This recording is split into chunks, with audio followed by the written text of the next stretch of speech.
Темекі өте улы, құрамында алкалоидтар, әсіресе есірткі заттары көп өсімдік. Темекі адам денсаулығына қауіптілігімен қатар өзіне тәуелді ететін өнім. Темекі түтінінің құрамында 12 мыңға жуық заттар мен химиялық қосылыстар бар. Оның 196-сы улы және 14 наркотик тәріздес. Темекі шегетіндер стенокардиямен 13 есе, миокард инфарктімен 12 есе және асқазан жарасымен 10 есе жиі ауырады. Темекі шегу өкпенің қатерлі ісік ауруын тудырады. Әлемде әр 13 секундта бір адам, әр 65 секундта 5 адам темекі кесірінен көз жұмады. Жыл сайын дүниежүзі бойынша темекі шегудің салдарынан 4 миллион адам қайтыс болады.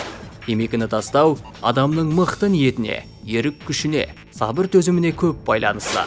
Темекіні бүгіннен тастаңыз.